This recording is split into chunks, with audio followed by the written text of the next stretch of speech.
If you've ever found yourself chuckling at a grumpy, anthropomorphic death, or a suitcase on hundreds of little legs, then you have fallen under the spell of the late, great Terry Pratchett. His legendary Discworld series, a mirthful, satirical romp through an absurd universe teetering on the back of 4 elephants, all of whom are perched on a giant turtle, naturally, has left a lasting imprint on the landscape of modern fantasy literature. But how, you might ask, has Pratchett's peculiar brand of comedic genius influenced contemporary works? Well, let's take a wander through the literary unseen university and find out. Before we jump in, hit like, subscribe, and smash that notification bell so you don't miss out on future videos. Breaking the mold, subverting tropes. Pratchett's Discworld, in essence, is a satirical deconstruction of fantasy, a genre often accused of taking itself a smidgen too seriously. With a healthy dose of parody, Pratchett took typical fantasy tropes and turned them on their heads, doing a metaphorical handstand. Take, for example, The Color of Magic, where the protagonist, Rincewind, is a thoroughly incompetent wizard. He's not the archetypal wise and powerful sorcerer, but a cowardly academic with a single spell in his head, and he doesn't even know what it does. The Unseen University Effect. Pratchett's Unseen University, the center of magical education in Discworld, parodies the stuffiness and bureaucracy found in many academic institutions. It's an amusing hotbed of ineptitude, where wizards devote more time to sumptuous feasts than actual magic. This style of satire has been taken up by authors like Lev Grossman in The Magicians.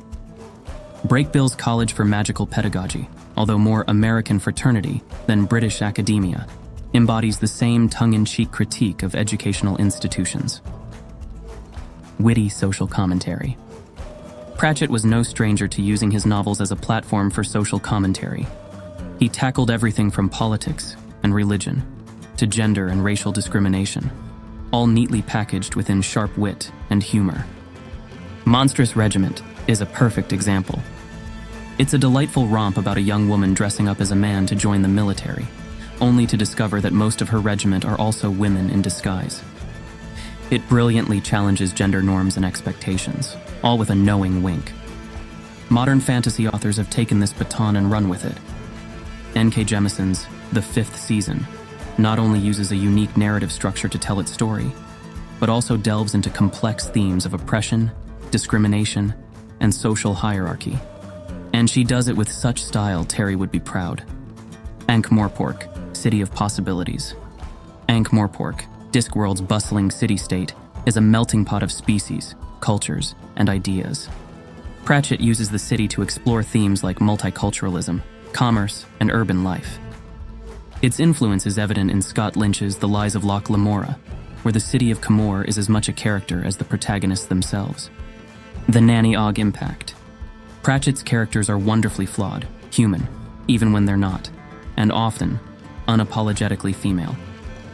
Take Geetha Ogg, known as Nanny, a witch known as much for her risque songs and love of a good tipple as she is for her witchcraft. Nanny Ogg's influence echoes in characters like Kaz Brecker in Leigh Bardugo's Six of Crows. Both are shrewd, street-smart, and have a wicked sense of humor. They're not afraid to enjoy life even in the face of danger, a refreshing departure from the stoic heroes that often populate fantasy narratives.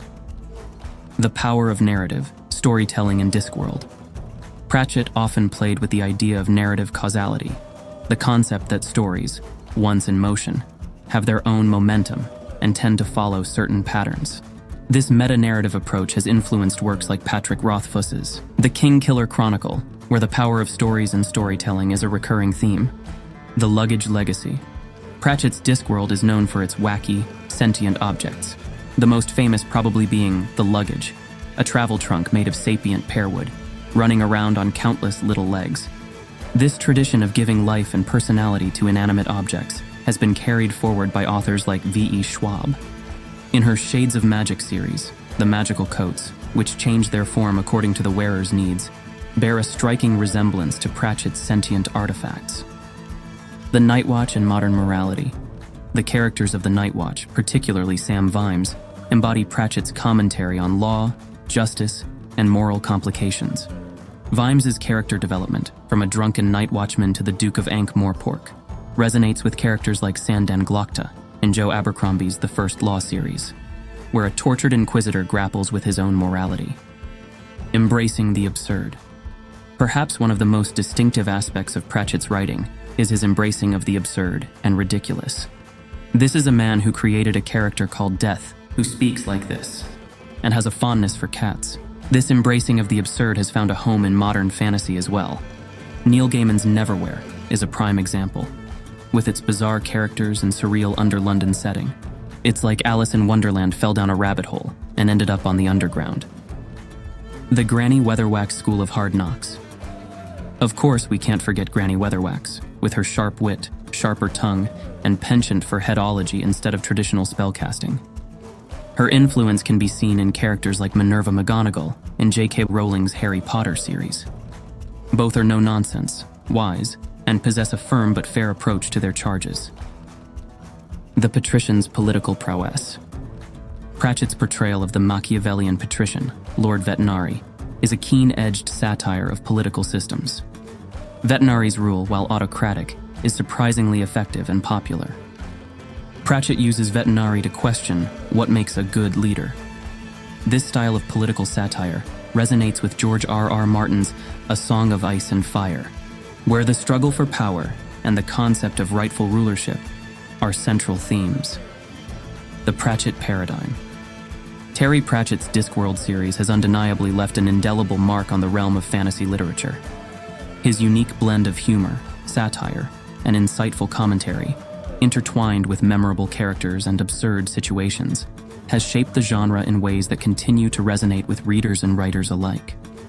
His legacy is a testament to the power of fantasy as not just escapism, but a lens through which we can examine our own world, one magical, absurd, and profoundly human story at a time.